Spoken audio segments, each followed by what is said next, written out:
Hello everyone and welcome to another episode of the McGonagall Boxing Podcast. So let's get straight down to it. It's been some year, isn't it? A real kind of mixed bag. There's been, obviously in the UK here, big kind of power plays from different promoters. We got Ben Shalom now of Sky Sports, and let's be honest, I think he's done a really good job.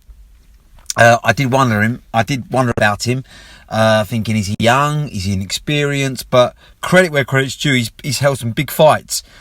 I went to the Brooke Khan fight in February. That, for me, was the fight of the year in the UK. Unbelievable. Now, I know Katie Taylor might have something about that with her fight with Serrano, but for me, that was incredible. And I know they're both past their prime, but my God. And it was a fantastic fight. I mean, it was literally, if you was there, you were gripped. And I love Khan. I think Khan is fantastic how, he always puts his balls on the line. And yeah, he got knocked out. Yeah, he got stopped. But what a brilliant fight, as long as it lasted. So, and full credit to Kell Brook, got into phenomenal shape. And it's a shame, isn't it? I would have loved to have seen him carry on that performance. One of his best performances in years. I mean, if you compare that to the Crawford fight, and okay, I know Crawford's a different kettle of fish to Khan, but, he looked out of shape, unmotivated, he looked flat. This Brook looked unbelievable, and I think he's up there in the top 3 welterweights in the world still when he fights like that, and he's that motivated, and of course under his former trainer, Dominic Ingle. But, touching base now, obviously, been a bit of a crazy year, though, with Conor Benn.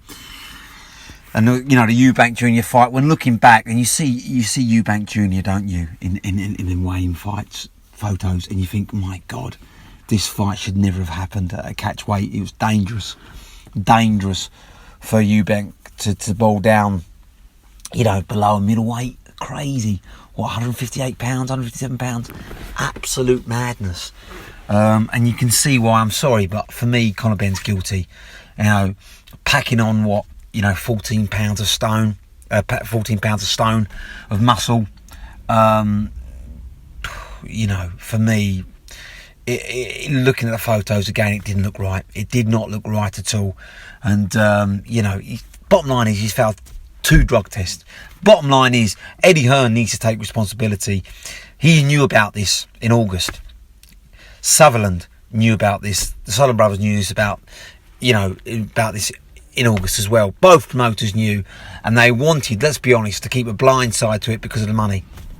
They clearly thought they could wrangle it and get away with it, and it's only when the press, lit a torch paper on it that they came to light and started to denounce it. But it's absolute bollocks, really, as far as I'm concerned.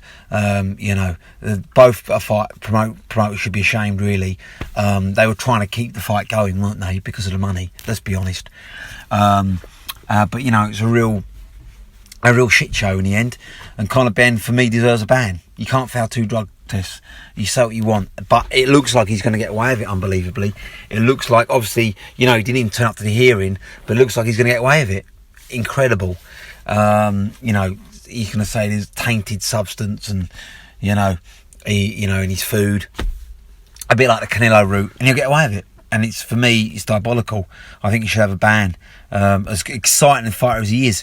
And, Conor Benn's one of my favourite fighters at the moment. But still, rules are rules. And, you can't play around with boxing. Joshua's moved trainers again. It looks like him and Garcia are split ways. Maybe it's because of the travel. I know Garcia was not keen to come to London. And again, as well, he calls the shots. He's renowned, Robert Garcia. He doesn't need to suck up to anyone or travel to anyone. If you want him, you travel to him. I don't think Joshua's prepared to do that. So, I know he's been training with a few trainers. Buddy McGirt was talked about. It looks like he's going to obviously hire someone from the States again. For me, he needs to stop chopping and changing. He's 34 now. He hasn't got time to waste as far as I'm concerned. It's a big year. And for me, it's a case of, he needs to get consistency, and he needs to beg bed down his old style again. He's not a boxer fighter. He's an aggressive fighter. He needs to get that nasty streak back. The fighter that fought Dillian Whyte first up, who grinned when he hurt someone, looking for the punching knockout. That's what the Joshua that's needed if he's going to get anywhere near a world championship again. The boxer, the tentative overthinker, counter boxer is not what you want. So you want someone who's going to be really teach him aggressive again. It's a shame Freddie Roach is so far gone now with his age and Parkinson's, because 10 years ago Freddie Roach would have been perfect for Joshua fighting aggressive. But I don't know if Buddy McGirt is a good match. I don't know. He's still shopping around, but it won't be. It certainly won't be. It won't be Garcia. It's all about Roy Jones. I don't think Roy Jones is a good mix for Joshua either. I think Jones is too much of a slick boxer, and I don't think that suits Joshua's aggressive style. But listen, we'll see, won't we? Time will tell. But anyway, back to the fight game. We've got obviously Canelo as well. Big shock. Losing to Bivol, but my God, he got his head boxed off. And I always said Canelo's vulnerable to a boxer. He showed it against Billy Joe Saunders for 8 rounds until Saunders got caught. We've seen that against Mayweather, all right, 10 years ago, but Mayweather boxing, that was the blueprint. You know, you don't get outclassed that much and close the gap that much. I don't care who you are. And Bivol showed it, didn't he? Dominated Canelo.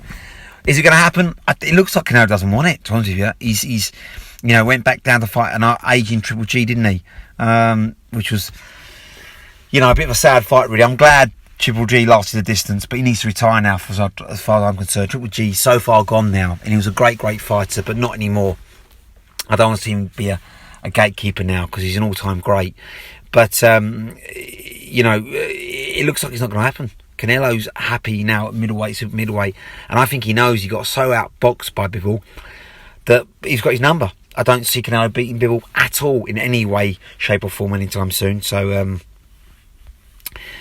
it's not going to happen. As far as I'm concerned, it's not going to happen at all. And Bivol, I'd like to, obviously Berbatov is the big fight there, a light heavy, and I'm not sure if he beats Berbatov, but obviously Berbatov is getting older. He's fighting Yard. I think he beats Yard. Great fight coming up next month. We'll break that down next month, of course, when it happens. But that's the big fight for Bivol. But he's looking better and better, Bivol, and he's younger. But I still think Berbatov is the man. But we'll see, won't we? When he fights Yard at Wembley on the 28th, and is he still the man? I think he is. But as for the domestic field. Obviously, Ward's has just lost, but, we're hoping he can still fight Wood. Unbelievable fight if that gets going. The real Yorkshire divide there. Sheffield and Leeds. Be a brilliant fight.